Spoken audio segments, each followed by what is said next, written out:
Greetings, you Bible-loving people.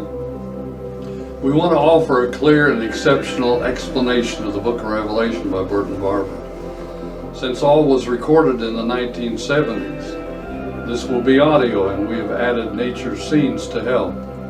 All can be purchased in permanent form on 4 discs for $35 postage paid. Check the options below, and may the Lord bless this exciting learning time ahead for you. Last evening, we covered considerable territory. We carried ourselves through an introduction to chapter 12 and through 13, 14, and 15. A question or two was asked regarding the 666, and that could be elaborated on. There's considerable evidence on that. That happens to be the mark of the beast, which finds its way through this entire section. So in chapter 13, the mark of the beast is mentioned. Verse 17, and that no man might buy or sell, save he that had the mark or the name of the beast or the number of his name. Now this beast, you understand, was this second beast, verse 11, that had 2 horns like a lamb, but spoke like a dragon. It created an image. So the first beast is a Catholic, the beast referred to as a Catholic church, and the image is the Holy Roman Empire. Thus we have 3 that are mentioned. There was a first beast, but that beast was wounded and died. But the wound was healed and it was restored, which is the same thing as the image. And these 3 numbers help you to see the 3 Romes. The Roman Empire, then the emergence of the papacy, the Catholic Church, which in turn created an image of the first beast, or it became the Holy Roman Empire. It is especially noted for its blasphemy, because Holy Roman Empire denotes blasphemy. No man might buy or sell. We gave you 3 quotations from 3 different councils in which it was decreed that no one was permitted to buy or sell. And you'll notice that this was directed to the Roman Empire. They should not buy or sell with anyone that didn't have the mark. He doesn't tell us exactly what he means by mark. It was a practice, as I said last evening, to mark the slaves. And by the way, a little later on, these adherents are going to be called slaves. They were slaves, and they were marked slaves. But more than that, here is wisdom. Let him that hath understanding count the number of the beast. So he mentions the beast. Now that number of the beast would be that second beast, or the Catholic Church. For it is the number of a man. We have to find a man with that name. And his number is 666, or 666. Today we talked with a young lady who asked us what that meant. Many people are curious. So it's a number, and as I pointed out last evening, that this is, of course, an accumulation of letters, because their numbers were always denoted by letters. So we have to come out with some combination of numbers that would have the equivalent of, that is, letters rather, have the equivalent in numbers of 666. The name of a man, of course, could well be a man by the name of Latinus, who was the supposed founder of the Roman Empire. And that added up by these various numbers would be the equivalent of 666. Now we're referring to the Greek and not the Roman. For instance, in the Greek, L is 30, A is 1, T is 300, E is 5, I is 10, N is 50, O is 70, and S is 200. So we're following the Greek because it was written in Greek. Happens to be a Latin name, of course. Now this is very handy. It's very simple. At least it answers the two things required. It is the name of the beast and it's the number of a man. So an individual man plus a beast. There happens to be a little more to it than that. Many are impressed with the fact it might be the inscription on the Pope's mitre, which is the car of the Son of God. And that follows the Latin words that are on his mitre. And that also adds up to 666. There are many combinations. Just keep this in mind.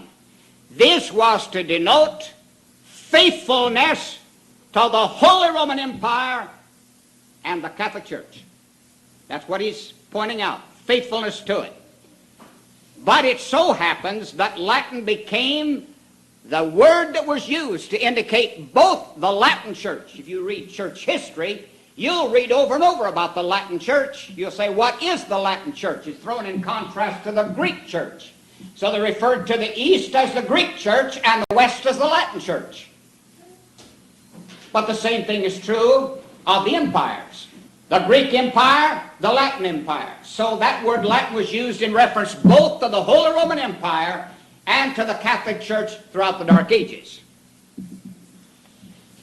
This, of course, will bring us tonight, keeping in mind the beast and the image, to chapter 16, which will be very important. We picked that up so that you'll be prepared for it.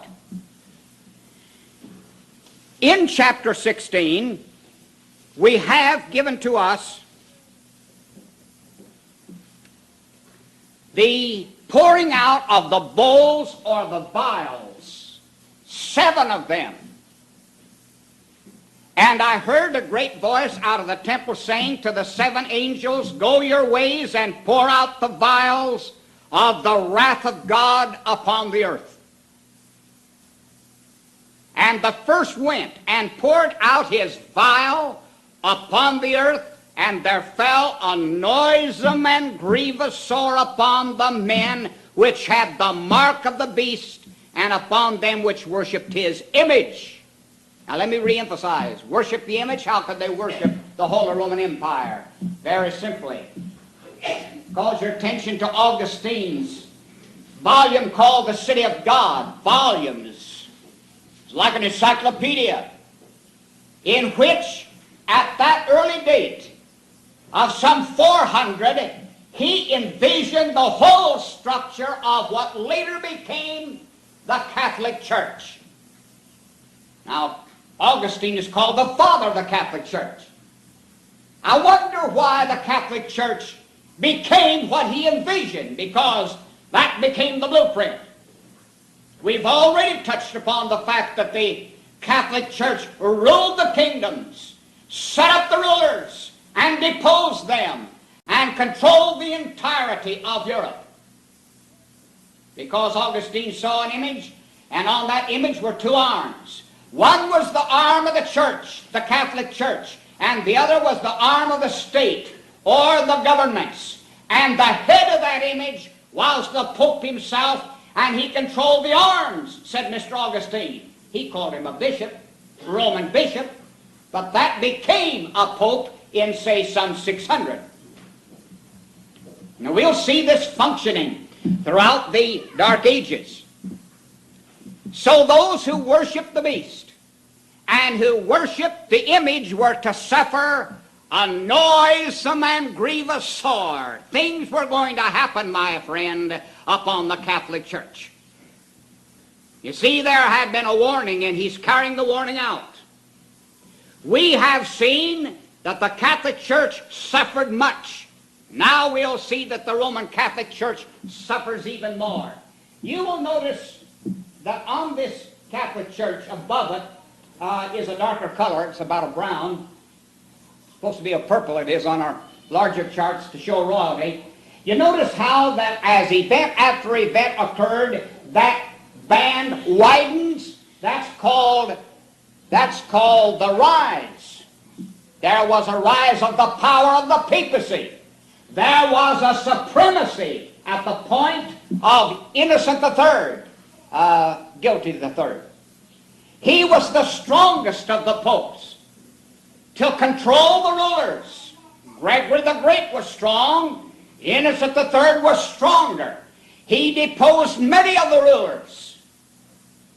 And then, of course, Boniface VIII tried to do the same thing and failed twice. And you'll notice at that point is the beginning of the decline. That decline will not culminate until at the end, where you see old Catholics. That was at the council they had in 1800. So keep that in your thinking, that there will be a decline as we proceed tonight. This angel, first angel, sounded as a warning. I wonder what this could possibly refer to. Let me just point out one thing, that this is the cause. This is the cause. Lying behind this is the fact that 130,000 Catholic officials, 140,000 nobles. You stop and think what this means. This is talking about 270,000 of the nobles and church officials in France owned 3/5 of 5/5 of all land in France.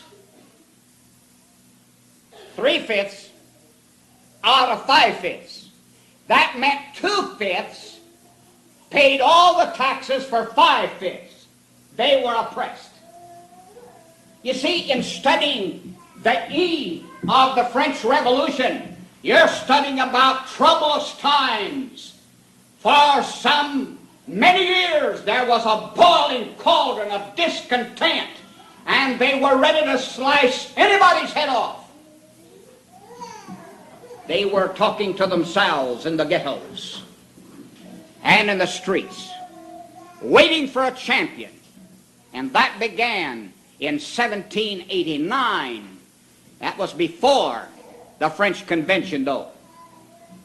That was the cause. Charlemagne had started as the king of the Franks and became the emperor of the Holy Roman Empire in France, thus creating what was the Holy Roman Empire here. Later, that was changed from France to an area of Germany. And thus it became known in the Dark Ages as the Germanic Empire, or the German Empire. Still the same Holy Roman Empire, though. France was called the elder brother of the Catholic Church. She had championed the cause for a long, long time. And that cause was that the Catholic Church was to be held in power. Spain was strong. Some of the German emperors strong. You would think that Italy was strong, but France was the strongest. The effect. At one time, there were something like 200,000 people in prison in France in a single given period. 200,000. These were Catholics.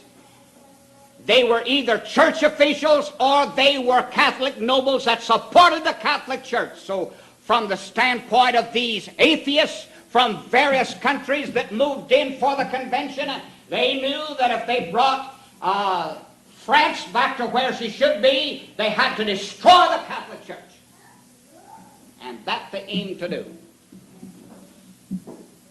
Now, Paris alone saw as many as 80 people hanged in a day. That went many days at a time. They were ridding France of a great boil. So take a look at what he says. There was a noisome and grievous sore upon the people that had the mark. It was. Verse 3. And a second angel poured out his vial upon the sea, and it became as the blood of a dead man, and every living soul died in the sea. So from the earth, we have the sea. It's much like we studied earlier. We saw the same basic idea carried of four here, but this time in the four, in the fall of the west, it was the earth and the sea and the rivers and the sun. He's following the same pattern here. This time the sea. He sees it poured out upon the sea, and it became as the blood of a dead man, and every soul died in the sea. Prior to this time, the control of the seas had been a toss-up between Great Britain and France. Now we have a little bit more. Let's throw in Spain. Let's throw in Portugal. Let's throw in Holland. And between these Catholic-controlled countries, the seas in the United States, off its shores, much of the time, and around Europe, had been in the hands of the Roman Catholic navies prior to this time. Now we're going to see things begin to change.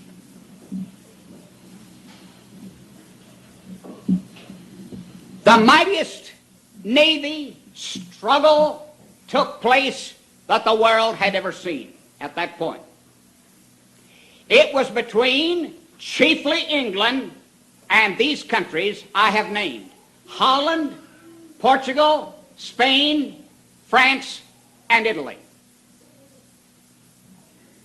In 1780, now get in mind what we're talking about here, because we're talking about a period of time that is 1793, or the French Revolution. Just before that, in 1780, France and England were about even as far as their power was concerned, and also in the United States. There was a point in the United States that America would become Roman Catholic, but that's going to change. The Catholic countries eventually suffered, after a 20-year struggle, 600 ships of the main line and 400 smaller ships, and some have listed 200 battleships. Their back was broken, because at this time the Roman Catholic nations, these 5 nations, could not possibly support the Pope, particularly in America. Now in America, it's the place where all the countries were aiming. Let's take a minute out.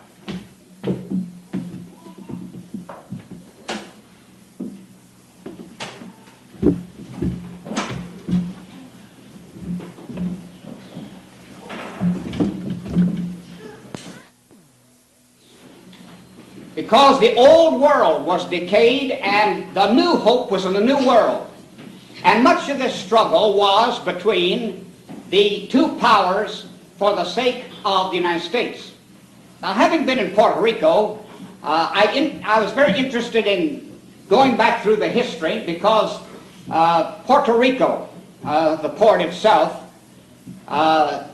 means rich port, was the place where the Catholics were depositing much of their wealth. And that's where the struggle was. The English came in, the French came in. Eventually the English were victorious, the Americans moved in, and thus America took charge of Puerto Rico. But the early history was South America was being exploited. It was being deposited in Puerto Rico, from there transferred to other ships and taken to Europe. They wanted the United States as well as South America. But now they were defeated, and when they were defeated, it turned everything around. We're talking about the time when that happened. We're talking about the 1700s, or the 18th century. Verse 4, and the third angel poured out his vial upon the rivers and fountains of waters, and they became blood. And I heard the angel of the waters say, Thou art righteous, O Lord, which art and wast and shalt be, because thou hast judged thus. For they have shed the blood of saints and prophets, and thou hast given them blood to drink, for they are worthy. And I heard another out of the altar say, even so, Lord God, almighty, true and righteous are thy judgments, poured out upon the rivers. This, my friend, would become a period of river victories. We're talking about sequence of dates. Now stepping on the scene was a gentleman who was 27 years of age. His name was Napoleon. He's been cussed and discussed by many historians. In 1796, Napoleon led 35,000 soldiers across the Alps into Italy. In 1797, he went to Rome and created an Italian republic, 1797. I'll tell you what he did. After the French Revolution had turned France around so that it was a better country than it was, he stepped in and took control. So what was a terrific blow against the Catholic Church, now it's going to be even a greater blow. Napoleon is now roaming Europe. He compelled the Pope to pay a tribute of 21 million francs. He demanded 100 of their best art pieces. These were taken back to France. In 1798, the next year, he took Pope Pius VI off the throne, took him a prisoner to France, and there he died. And if that's not enough, he then robbed the Vatican.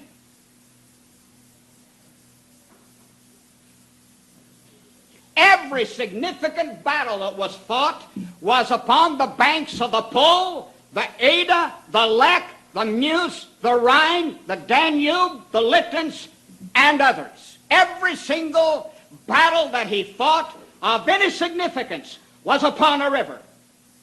This is not coincidental. In 1800, the Pope was permitted to return to Rome, but only as a dependent upon France.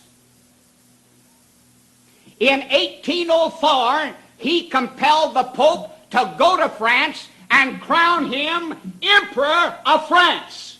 And he thus crowned himself the successor of the Emperor of the Holy Roman Empire, because he was deposed in 1805.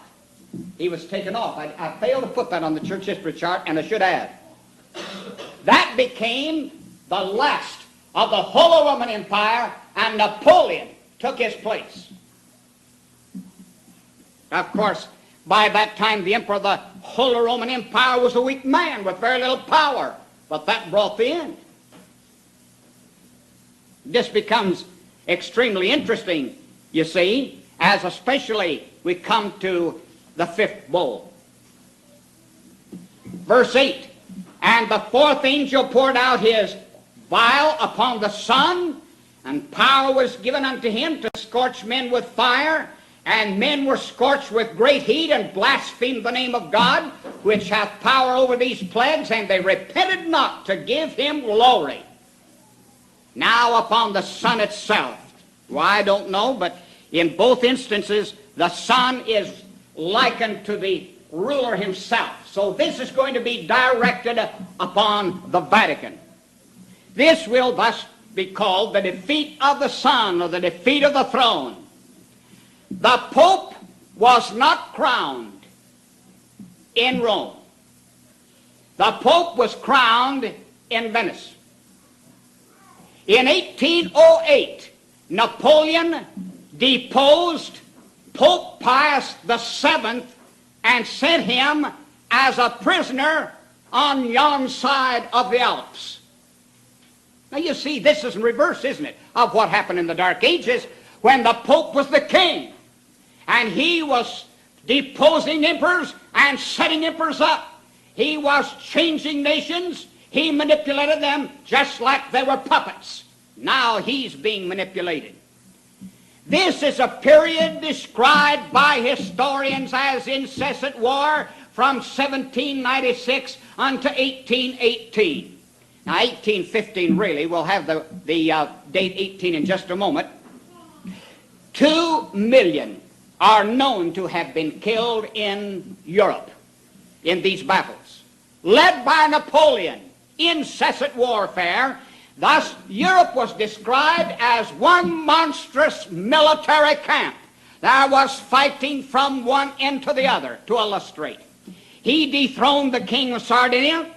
He compelled the German emperor to renounce his title, the one I just told you about.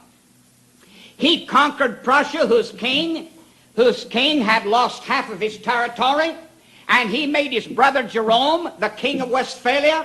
He made his brother Louis king of Holland, and he made his brother Joseph king of Spain, and he made his general Murat king of Naples, and he was said to have set down 30 Roman Catholic rulers and replaced them with non-Catholic rulers. Does that mean anything to you tonight? When he has declared that he will take vengeance upon that beast that had 2 horns that looked like a lamb, but a mouth that spoke like a dragon, and dared to speak things against the Most High. Does that mean anything? God still rules on the universe. Let us never forget it. Never forget it. Let me show you this, that all of these countries, like Holland and Spain and France, that have the big navies, they don't even have Catholic rulers on now. He put his own brothers on. He did it right, I guess. It is said that from 1806 to 1818, quote, more kings were made and unmade during that period of time than the whole previous period of Christendom. More kings were made and unmade in just a few years' time than all the whole period of Christendom before that. And that would be almost 1,700 years. That, my friend, is absolutely marvelous. But he sees a 5th seal. 5th vial. And the 5th angel poured out his vial upon the seat of the beast, and his kingdom was full of darkness, and they gnawed their tongues for pain and blasphemed the God of heaven because of their pains and their sores, and repented not of their deeds. In the year of 1848, and you see that we're carrying you a little farther now past Napoleon, in 1848, Pope Pius IX was driven from Rome by his own subjects.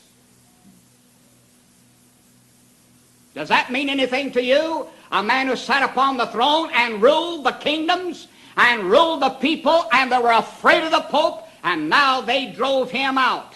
He was disguised as a German physician and fled Rome for his life. By 1870, King Victor Emmanuel and his general Garibaldi seized the entire papal states. You notice them here? Seized all of these away from the Catholic Church, leaving only 5 square miles. In 1929, Mr. Mussolini gave 108 acres back to him adjacent to the Vatican because he needed the Pope's blessing. Prior to that, the papal states didn't exist. You know, I was alive when that happened. I remember reading that in the newspaper. How many were born then?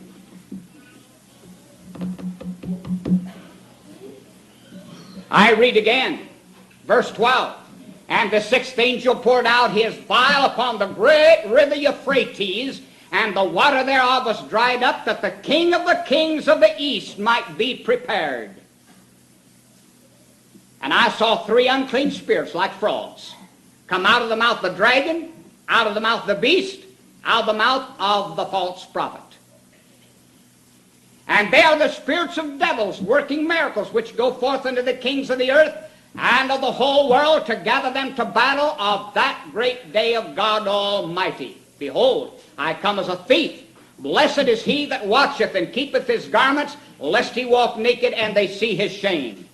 Let's just kind of pick up a little bit from here to see where we are.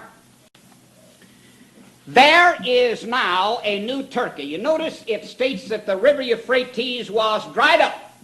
Now, it's appeared before. We have seen the river Euphrates. But now we are going to see it in a different light. It is dried up. Dried up. The old Turks will change. In 1915, the leader was called Kemal Ataturk, and he emerged as the hero of Gallipoli. The hero drove out the Greeks, defeated the French, forced the British to the sea, made a strong empire. He finally unseated the leader of the Turks that had sat there for 600 years, of the old line of families. Formed a new republic. Everyone from 6 years of age to 40 years of age had to learn to read and write. No longer ignorance. They became enlightened. A new Turkey. Women were educated. They were given the vote to write. Their veil came off. Hold office. To vote. He took the fezzes off of the men. And the harem away from the men. And a man could have only one wife. Now let me tell you something. It wasn't long before this that when these same Turks of the old 600-year line of Turks went into a village of an enemy, the first thing they did was to seek out women pregnant, women carrying a child. With their bayonet, they would rip them wide open and put the baby on the end and run down the streets yelling while the mother died. That, my friend, was common practice. Carrying around clubs and driving their wives to work. They had no regard for women. If we think we need women's liberation today, I tell you, we don't know what we're talking about, because the world in general has never honored women. Christianity does. This man had something new, a new concept, and the old Euphrates, the old Turk, was dried up and something else took its place. But I want you to see that there are these frogs. He said they're like frogs. Verse 13 came out of the mouth of the dragon, paganism, out of the mouth of the beast, Catholicism, plus out of the mouth of false prophet. That was the one introduced earlier, Mohammedanism. And thus we have the three basic units of religion. We don't have anything else. Nothing else. They all fall in those categories. Somebody says, what about Judaism? All you have to do is study Judaism a little bit. That's paganism, pure and simple. All you have to do is go back and study a little bit in the Muhammad and study of the things, the thinking that the Jews had in Jesus' day, and they were still idolaters. Idolaters to this day. But they still fall in the same basic concept. Thus we find Turkey at a point where she wanted more territory. Germany and Austria and Hungary all wanted to subjugate the Balkan area, all at the same time in the turn of the century. Now we're talking about past the 1800s, the beginning of the 1900s, just before World War I. At this point, keep in mind, Turkey wanted more territory to spread out, while Germany and Austria and Hungary all wanted the Balkan Peninsula. And the Vatican wanted more religious power. She had lost tremendously. And so on June the 24th in 1914, a secret treaty was framed by the Pope and signed by these countries. And that started World War I. The old saying is there are two reasons, the one that you give and the real reason. But this is what happened. So World War I was triggered simply because there was an effort on the part of these three to extend their effort Now, I want you to notice something very significant here. People say, I wonder where we are now. I believe that we have to be right here in this period. Have been quite a while. Because out of the mouth of these old regimes that had lasted so long, set in their ways, would come a spirit out of Mohammedanism, and a spirit out of paganism, and a spirit out of Catholicism and Protestantism, the apostate church called Babylon. And that's exactly what happened. I think you can see this. They came out of the mouth of the dragon, out of the mouth of the beast, out of the mouth of false prophet. Two things are evident. Number one is identity. They're identified with these forms. So in that sense, they're separate, three of them. But the second thing you'll notice is that they work together. Even though they maintain their identity, there is a unity so that they come down upon the saints of God to destroy the church of God. That's their aim. Their aim is to destroy. So now he sees these three. These are called, in verse 14, spirits of devils working miracles. All three claim that. Read the National Enquirer if you doubt that. We're living in a time when paganism is now in again. It's the in thing. We're having I used to point out years ago, it's changed now, but for many years, Mohammedanism was the fastest growing religion in the United States, and you could throw in Catholicism and all Protestantism, and it's still outweighed it in the United States. It's still growing strong. If you doubt that, ask Ali. He can tell you. He's mouthy enough, he'll tell you. But then look at today, paganism. Paganism is shaming everybody and everything with its occult, with everything that is connected with it. No wonder this great city is called Babylon, united together to disconcert God's people. But it said that they would gather the whole world.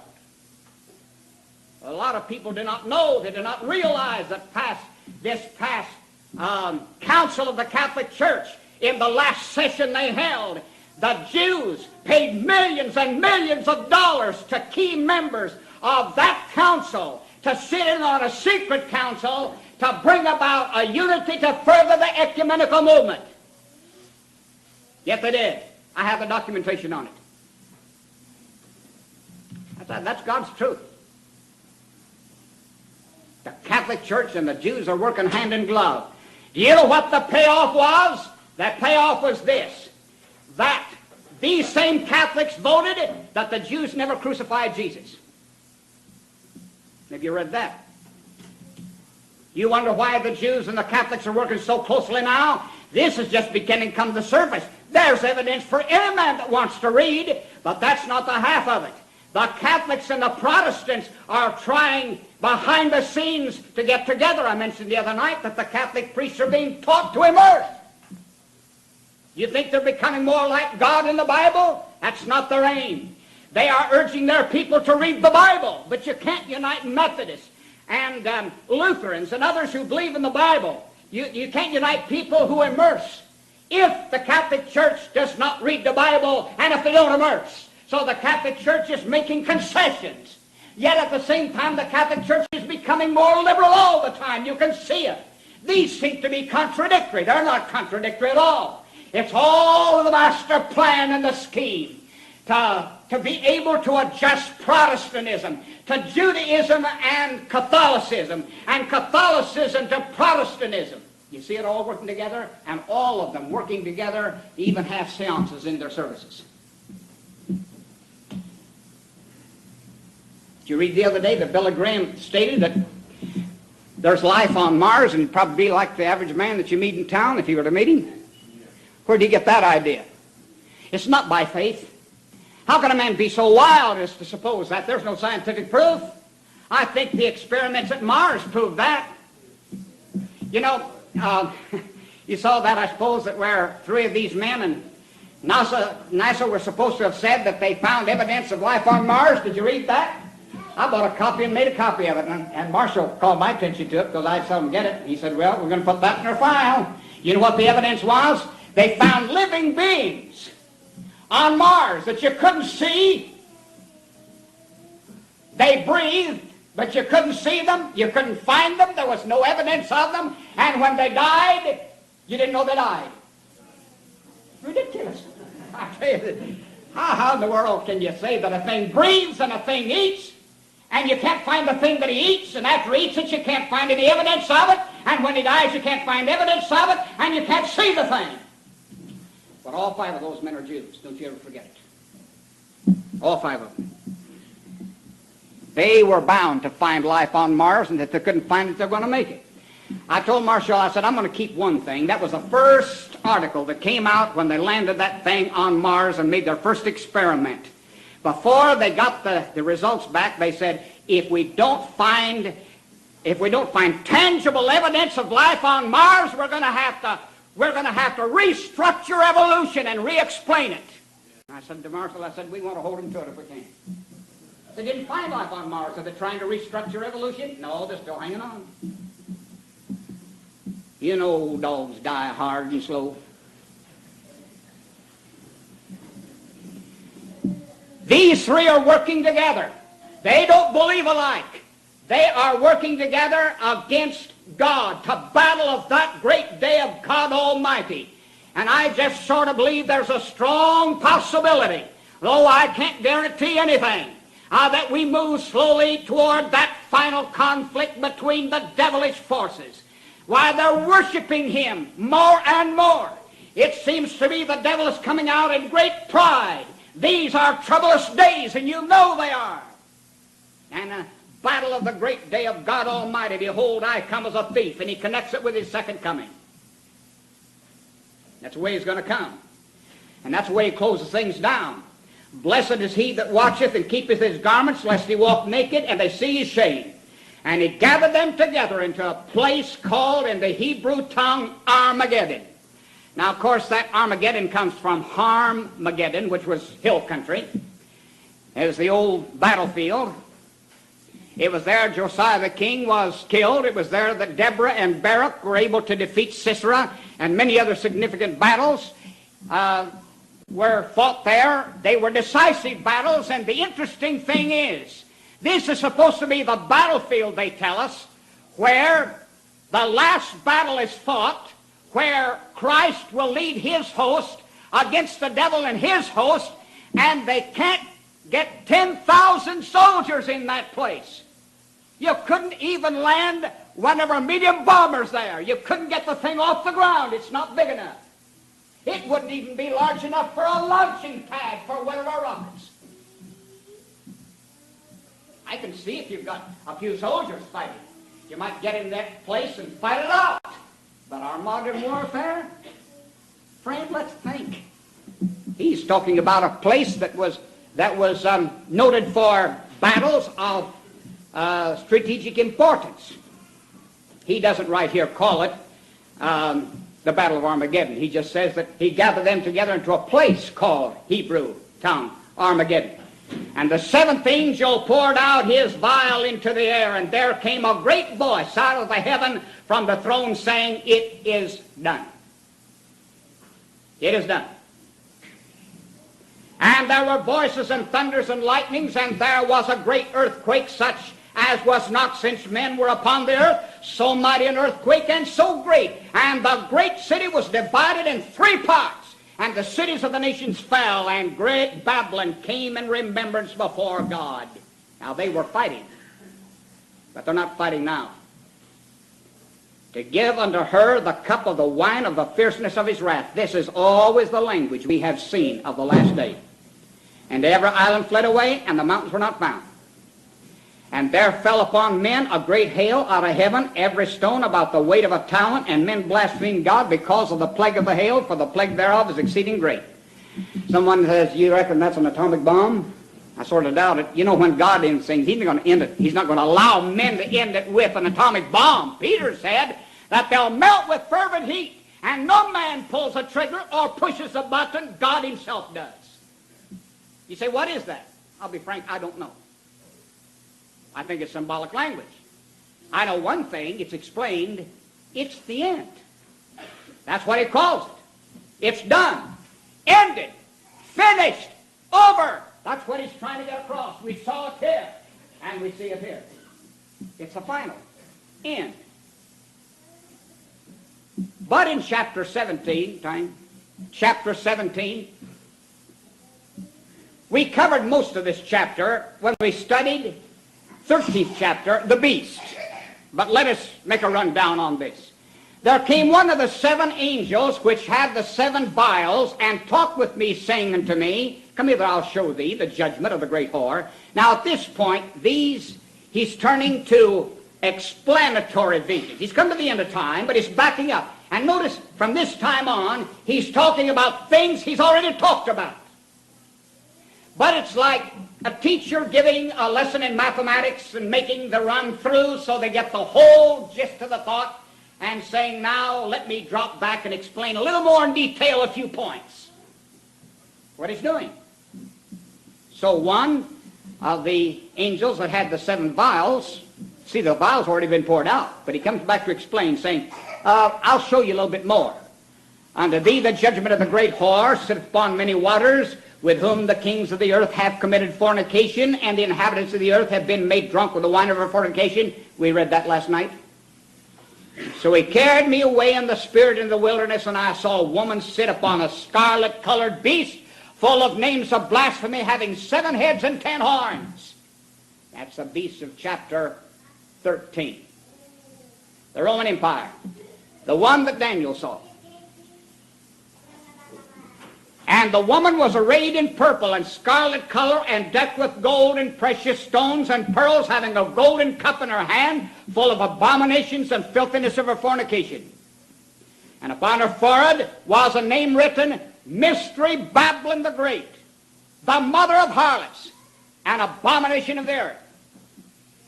And don't you ever forget, my friend, if you think that this is limited just to the Catholic Church, you're in error. This is a woman who's called the mother of harlots. And I have placed that on the chart, because a harlot is a woman who claims every intimacy with a man as a husband, but she won't obey his voice, and she won't wear his name.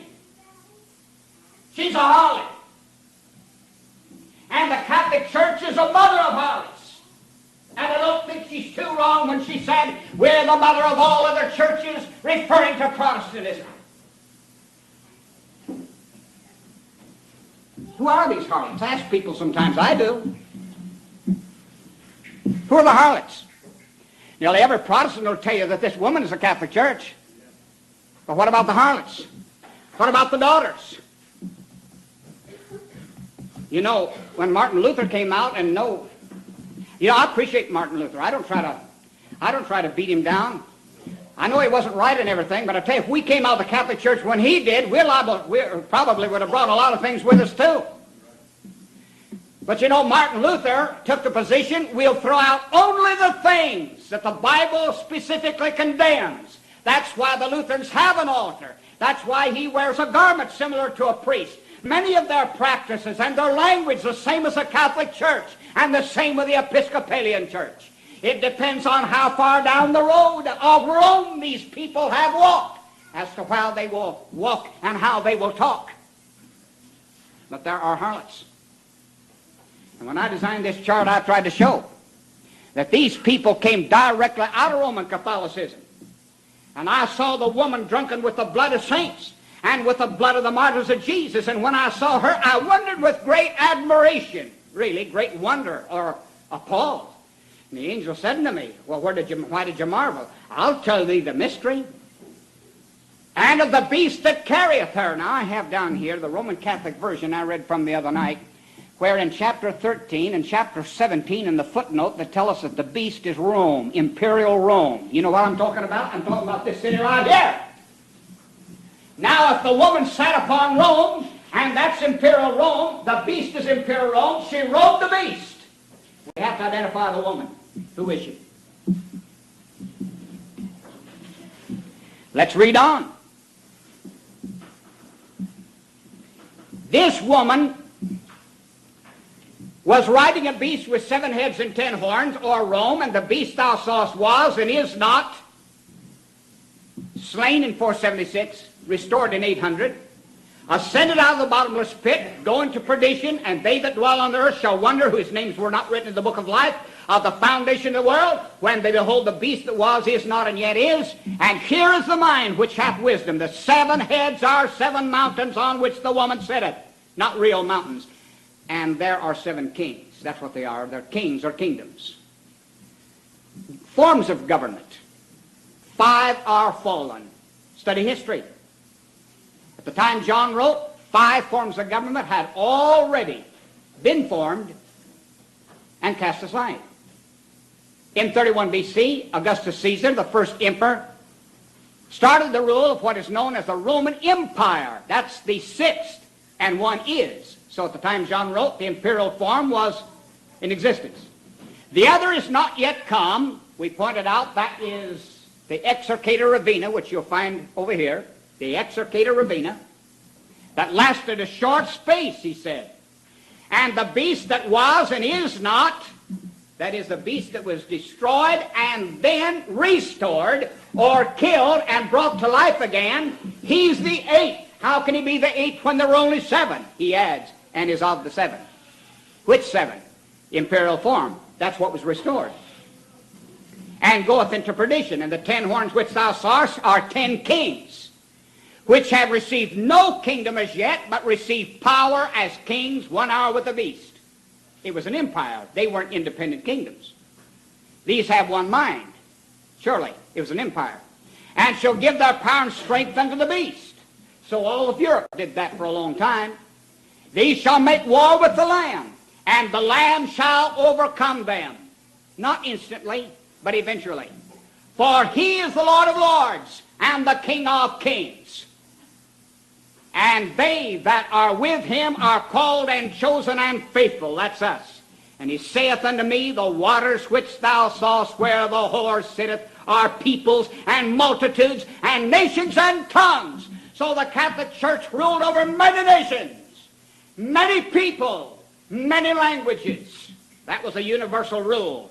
And the 10 horns which thou sawest upon the beast, these shall hate the whore. Eventually, yes. He's just described about this hatred.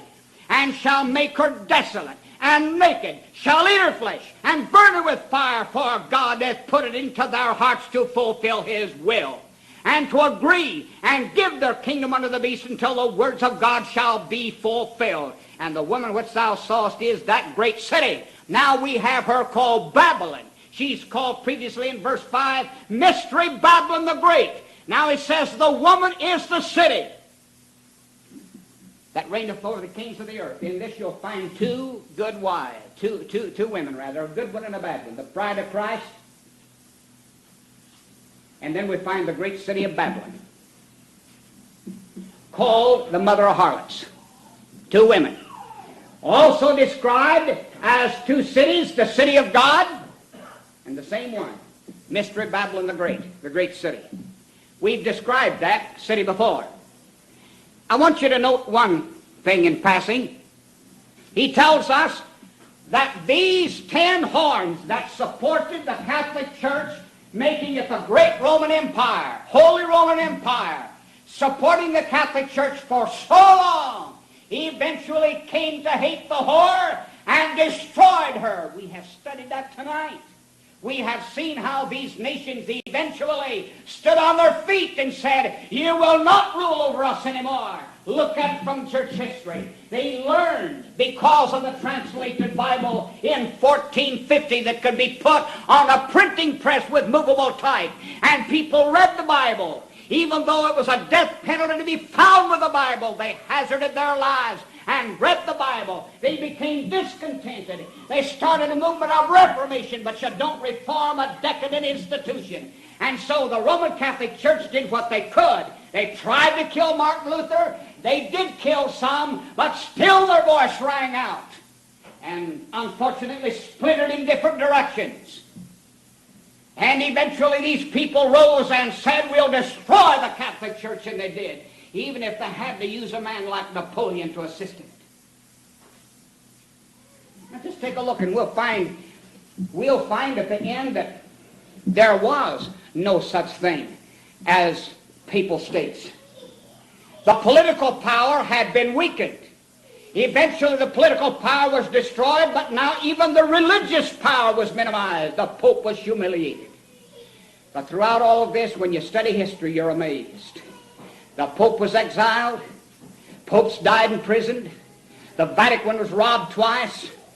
They lost all pride. They lost all power. They lost all possessions. But they were still proud, and they would not repent. And they have not to this day. You can see it if you travel in countries where Roman Catholicism is predominant. I tell you, Puerto Rico is an evidence of that. A lot of people leave the Catholic Church. Nominally, they belong to it. But they have simply absorbed all the basic cultures, all the pagan practices. They'll come out of the mountainsides and they'll go down the water. I believe you were down there, weren't you, Brother Ellis? You folks, when they did that, we saw them. You know, John the Baptist's day, and they come down into the ocean because they think their sins are washed away. We like to never find a parking place. You go everywhere trying to find a parking place. They come down by the thousands and thousands and thousands. And they believe if they get in the water and they wash around in the water, their sins are washed away. That's a pagan practice. But the Catholics go along with it. You'll see little children building bonfires on a certain day. All over the city you'll see them building bonfires. And they'll write things on paper and burn them. It's a pagan practice. Because they believe that their sins will be washed away. New Year's night, you better not go into old San Juan, though. I'll tell you, you'll have water dumped on you. They take a bath. Just before the hour strikes. They dip the water out and they start pouring it down on the streets. And those streets are narrow. Just room for one car, and that's all. We had a friend with us down there one time and said, let's go over there. I had my window rolled down. I ought to have known better than that. Here's an old drunk came over. There's a sailor. He was laughing at them, looking up in the balcony, and I rolled my window down to try to tell him, you ought to come get out of the way, fella. You're going to get wet. And he turned around. He looked at me to see what I was doing, and I watched that bucket. That bucket came over like this, hit him square in the face, splashed all over my suit. Everything in the car was wet. You say, why a practice like that? Because they took a bath and washed away their sins for the whole year. They've got more practices than to wash away their sins for the whole year. They ought to be real clean. But you see, Roman Catholicism will do anything. They merge with the people. They adjust to their local customs and practices. They exercise the power. But you know, Roman Catholicism is not as powerful in Puerto Rico as it once was. I can remember the time when the first man was put in office that was not a Roman Catholic, and you do too. It was before we went down there. It made history. People couldn't understand it. They were shaking the yoke like many other countries. So we have this great city destroyed. Chapter 18. After these things I saw another angel come down from heaven, having great power, and the earth was lighted with his glory. And he cried mightily with a strong voice, saying, Babylon the great is fallen, is fallen. Now this is past tense. He simply declared it to be a fact. Become the habitation of devils, and the hold of every foul spirit, the cage of every unclean and hateful bird. For all nations have drunk of the wine of the wrath of her fornication, and the kings of the earth have committed fornication with her.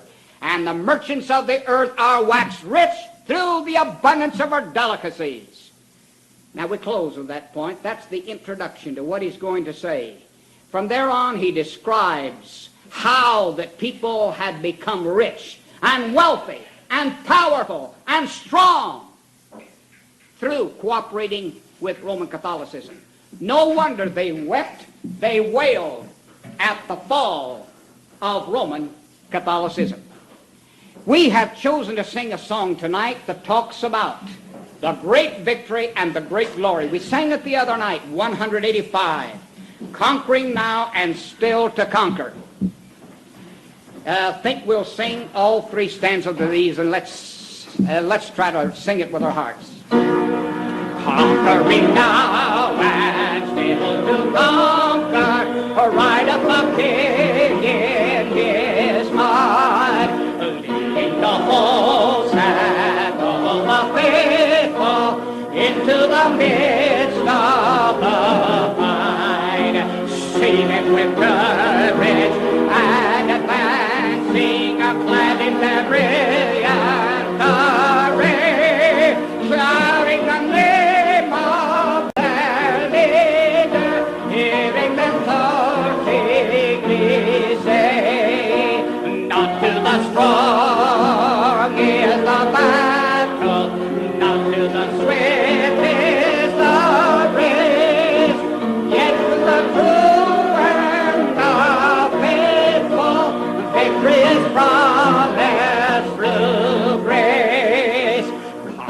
sing now and still to conquer, who is the wonderful King.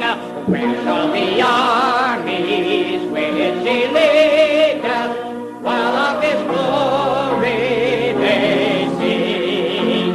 He is the Lord and Redeemer, the Savior, monarch divine. They are the stars that forever bright in his kingdom will shine. Unto the strong he is the battle.